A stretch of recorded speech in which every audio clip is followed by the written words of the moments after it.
ఓం మహాగణాధిపతయే నమః. ఓం గురుభ్యో నమః. ఓం శ్రీమాత్రే నమః. పరమేశ్వర స్వరూపమైనటువంటి జ్యోతిష, వాస్తు మరియు ఇతర అనేకమైనటువంటి శాస్త్రములను మనకు అందించినటువంటి మహర్షులకి నమస్కారం. హయగ్రీవ హయగ్రీవ హయగ్రీవేతియో వదయత్తస్స నిస్సరతే వాణి జనుకన్యా ప్రవాహవత్. అరుణాం కరుణాతరంగితాక్షీం ధృతపాశాంకుశపుష్పబాణచాపాం అనిమాదిభిరావృతాం మయూకైః అహమిత్యేవ విభావయే భవానీం. శ్రీమాత్రే నమః.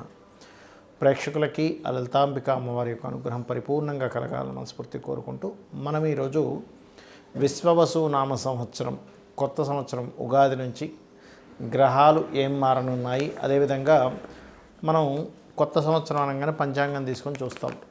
ఆదాయము, వ్యయము, రాజ్యపూజ్యము, అవమానము. అంటే మనకెంత ఈ సంవత్సరం ఆదాయం ఎంత ఉంది, ఫైనాన్షియల్గా గ్రోత్ ఎంత ఉంది, ఖర్చు ఎంత ఉంది, మనల్ని మెచ్చుకునే వాళ్ళు ఎంతమంది ఉన్నారు, ఇబ్బంది పెట్టే వాళ్ళు ఎంతమంది ఉన్నారు అనేటువంటి చూస్తాం. అయితే ఇందులో గ్రహాల యొక్క ప్రభావం ఎంత ఉంటుంది. ఒక్కొక్కసారి మనకు ఆదాయం బాగా కనిపిస్తుంది, ఒక్కోసారి బాగా లోలో కనిపిస్తుంది. అవమానించే వాళ్ళ సంఖ్య తక్కువగా ఉంటే ఒక్కోసారి ఎక్కువగా ఉంటుంది. మరి దీన్ని ఇలాగే అనుభవించాలా, దీనికి ఏదైనా మనం కొన్ని చిన్న చిన్న పరిహారాలు చేసుకొని కూడా, చాలా పరిహారాలు ఉంటాయి, అందులో నేను మీకు కొన్ని చెప్తాను, చేసుకుంటూ కూడా మనం దీని నుంచి అధిగమించవచ్చా అనేటువంటి విషయాలు తెలుసుకుంటూ, అదేవిధంగా ఈ సంవత్సరం మనకి మేజర్ ప్లానెట్స్ అయినటువంటి రాహుకేతువులు మనకి రాహు కుంభంలోకి, కేతు సింహంలోకి మార్పు చెందుతున్నారు. దీనివల్ల ఇది ఎప్పటి నుంచి, జూన్ నుంచి మారుతారు. ఈ శని భగవానుడు విశ్వవసు నామ సంవత్సరం రాగానే అంటే దాదాపుగా మార్చ్ ఎండింగ్లో మారిపోతాడు. అదేవిధంగా జూపిటర్ కూడా అంటే గురుగ్రహం కూడా మే 15వ తేదీ నుంచి మారుతుంది. అయితే ఇప్పుడు వక్రించుకుంటూ వెనక్కి వచ్చిన కుజుడు తర్వాత నీచ పొంది ఉంటున్నాడు. కాబట్టి కొంచెం ఈ విశ్వవసు నామ సంవత్సరం వచ్చే వరకు కూడా కొంచెం ఈ గొడవలు కావచ్చు, తోకిసలాటలు కావచ్చు, కొంచెం ఇట్లాంటివి పెరుగుతూ ఉంటాయి. అయితే 12 లగ్నాల వారికి, లగ్నం తెలియని రాశి వారికి అసలు ఆదాయ వ్యయాలు, రాజ్యపు అవమానాలు ఎలా ఉన్నాయి అనేటువంటి విషయాలు చెప్తుంది నేనైనప్పటికీ కూడా చెప్పిస్తుంది సాక్షాత్ లలిత అమ్మవారిగా భావిస్తూ ఒక్కొక్క రాశి గురించి మనం తెలుసుకుందాం. ముందుగా మేష లగ్నము, లగ్నం తెలియని వారు రాశిని చూసుకోండి. మేషరాశి వారికి కనుక చూసుకున్నట్లయితే ఇక్కడ ఆదాయ వ్యయాల విషయంలో చూసుకుంటే ఆదాయం 2, వ్యయం 14గా ఉంది, 14గా ఉంది.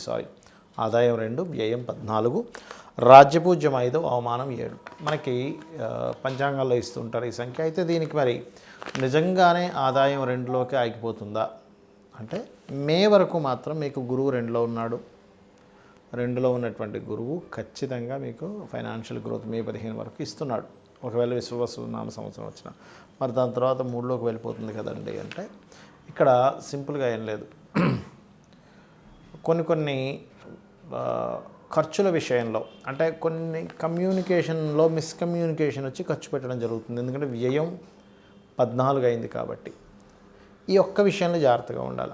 అదే కాకుండా మనకి షష్టగ్రహ కూటమితో ప్రారంభం అవుతుంది ఈ సంవత్సరం. 6 గ్రహాలు ఇక్కడ ఉంటాయి.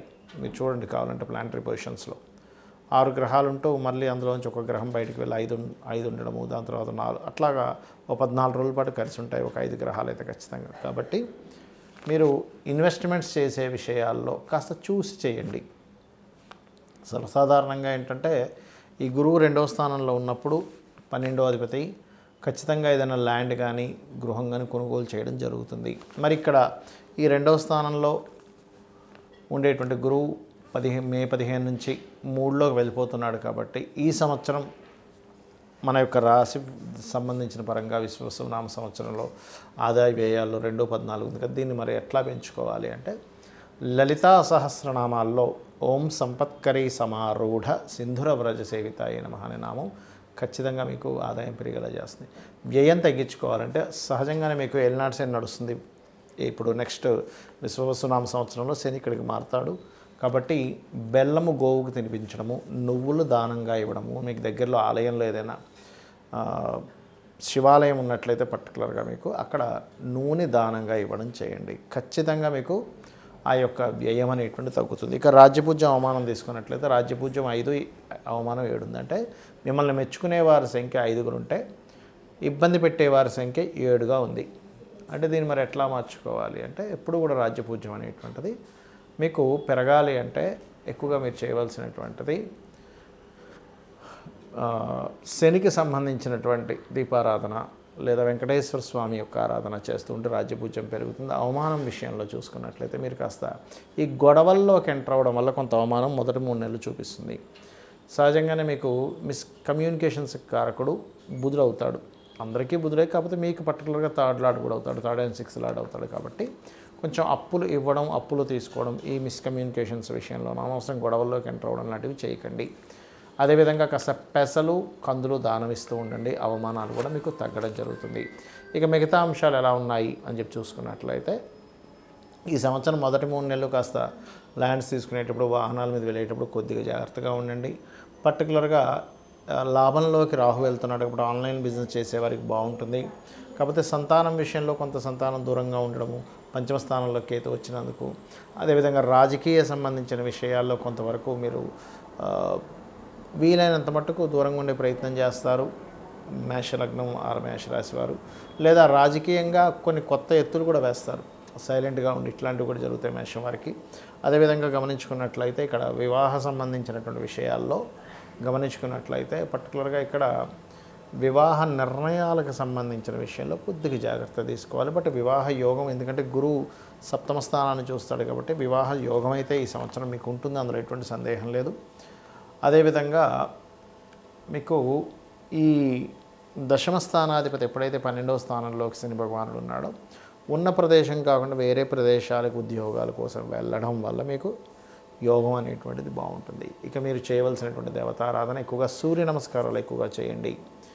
గణపతిని ఎక్కువగా ఆరాధించండి. మే 15వ తేదీ నుంచి ఎప్పుడైతే కేతు మీకు పశ్చిమంలోకి ఉపాసనా స్థానంలోకి వెళ్తున్నాడో, గణపతి ఆరాధన వల్ల ఎక్కడా కూడా రాంగ్ డెసిషన్స్ తీసుకోకుండా మీ యొక్క జీవితం అద్భుతంగా వెళ్తుంది. ఇక్కడ ఈ శని యొక్క మార్పు వల్ల చాలామంది చూసుకునేది ఏంటంటే ఏలినాటి శని వస్తుంది కదా, లేదా అర్ధాష్టమ శని వస్తుంది, అష్టమ శని వస్తుంది, లేకపోతే శని అయిపోతుంది అని కొంతమంది హ్యాపీగా ఉంటే, కొంతమంది ఏమో రాబోతుంది అనేటువంటి దాంట్లో ఉంటారు. అందులో ముఖ్యంగా మేషం వారికి ఏలినాటి శని రాబోతుందని, మీనం వారికి రాశిలోకి వచ్చాడని శని, కుంభం వారికేమో శని ధనస్థానంలోకి వెళ్ళాడని, వీళ్ళు ముగ్గురు కొంచెం మార్పుని గమనిస్తూ ఉంటారు. అయితే ఇక్కడ మీకు చెప్పేది ఒకటే, శని ఎక్కడున్నా అంటే మీ జన్మజాతకంలో ఎనీ హౌస్ గుర్తుపెట్టుకోండి, ఆ హౌజ్కి సంబంధించిన విషయంలో కొంచెం స్ట్రెస్ అవుతూ ఉంటుంది, గుర్తుపెట్టుకోండి. లగ్నం నుంచి 8వ స్థానంలో ఉన్న, కాకపోతే కొన్నిసార్లు ఏమవుతుందంటే మీకు కొన్ని సందర్భాల్లో ఈ శని భగవానుడు ఇచ్చేటువంటి రిజల్ట్స్ ఒక్కోసారి పాజిటివ్గా కూడా ఇస్తాడు, గుర్తుపెట్టుకోండి. ఎప్పుడూ నెగిటివ్గా ఉంటుందని రూల్ లేదు. కాకపోతే పాజిటివ్గా ఇవ్వాలి అంటే మీరు చేయవలసింది ఏమిటి తెలుసుకోండి ముందుగా. ఇక్కడ ఇంకొక విషయం చెప్పి నేను మీకు పరిహారం చెప్తాను శనికి సంబంధించిన విషయంలో. ఒకటి, శని నడుస్తుంది కదా వివాహం అవ్వదు అనుకుంటే తప్పు. శని భగవానుడు నడుస్తున్నాడు కదా, ఎక్కడా కూడా మీకు వివాహంతో పాటు సంతానం కలగదేమో అనుకుంటే కూడా తప్పు. రాజకీయంగా రాణించాలనుకుంటే కూడా తప్పు. ఎందుకంటే ఇక్కడ ఎప్పుడు కూడా శ్రమకారకుడు. ఉద్యోగాలు వస్తాయి, వివాహాలు అవుతాయి, రాజకీయంగా రాణించడం జరుగుతుంది, సంతానం కూడా కలగడం జరుగుతుంది. కాకపోతే ప్రతిదీ కూడా కొంచెం స్ట్రెస్ఫుల్గా వెళ్తూ ఉంటుంది, పెయిన్ఫుల్గా వెళ్తూ ఉంటుంది. ఇది కొంచెం చూసుకోవాలి, గుర్తుపెట్టుకోండి. మరొక విషయం ఏంటంటే ఇక్కడ గమనించుకున్నట్లయితే ఈ యొక్క ప్రభావం ఏదైతే ఉందో శనికి సంబంధించిన ప్రభావం, పర్టికులర్గా మీరు ఎవరైతే రెగ్యులర్గా అంటే ఏలినాటి శని, అర్ధాష్టమ శని, అష్టమ శని నడిచేటువంటి వారు, లేదా శని దశ నడుస్తుంది కొంతమందికి ఆ శని దశ, శని మంచి పొజిషన్లో ఉంటే మంచి ఫలితాలు కూడా ఇస్తాడు, బ్యాడ్ పొజిషన్లో ఉంటే ఆ 19 years ఆఫ్ శని దశ ఇబ్బంది పడుతూ ఉంటారు. దీనికి పరిహారం ఏమిటి అంటే, ఫస్ట్ ఆఫ్ ఆల్ మీరు నిత్యము ఉదయము సాయంత్రము దీపారాధన చేయడం ప్రారంభించండి, ఒకటి. రెండవది, వీటితో పాటు ఇందాక మనం చెప్పుకున్నటువంటి ఏలినాటి శని, అర్ధాష్టమ శని, అష్టమ శని నడుస్తున్నటువంటి వారు మధ్యాహ్నం పూట నిద్రపోకండి. ఇది చిన్నపిల్లలకి, స్త్రీలకి, లేనట్లయితే ముసలి వాళ్ళకి ఇది వర్తించదు. యువకులకి అంటే దాదాపుగా ఒక 15 years ఆఫ్ ఏజ్ నుంచి దాదాపుగా 50 to 55 వరకు కూడా ఇది మధ్య వయస్కులకు కూడా ఇది వర్తిస్తుంది. యువకులకి, మధ్య వయస్కులకు కూడా మధ్యాహ్నం పూట నిద్రపోకండి. ఇక నైట్ డ్యూటీస్ చేస్తాము, పొద్దున్న కాసేపు నిద్రపోదామంటే దట్ ఈస్ డిఫరెంట్ థింగ్. మీరు నైట్ డ్యూటీ చేసే వాళ్ళ గురించి కాదు ఇది. కానీ రెగ్యులర్ డ్యూటీ చేసేవారు ఈ సమయాల్లో నిద్రపోతే మీకు ఎఫెక్ట్ ఇస్తుంది, సాటర్న్ యొక్క ఎఫెక్ట్ ఇస్తుంది. లేదంటే పొద్దున్నే 4 o'clock లేస్తానండి, నేను పని ఉంటుంది, మధ్యాహ్నం కోసం పడుకోవాలంటే దట్ ఈస్ డిఫరెంట్ థింగ్. అది. మూడోది ఏంటంటే గోవుకి ఎక్కువగా బెల్లము తినిపిస్తూ ఉండండి. మీరు ఎంత గోవులకు బెల్లం తినిపిస్తూ ఉంటే శని ప్రభావం అంతా తగ్గుతుంది.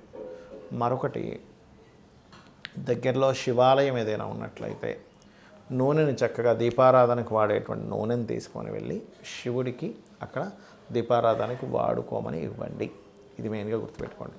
దీంతోపాటు మరి కొంతమందికి కాలసర్ప దోషం ఉంది కదండి నాకు అంటూ ఉంటారు. కానీ ఈ మధ్య నేను చూస్తున్నాను కదా చాలామందికి వాళ్ళు కాలసర్ప దోషం ఉందని నాకు చూపిస్తారు. తిరగల్సిన రోజు కాలసర్ప దోషం ఉండదు.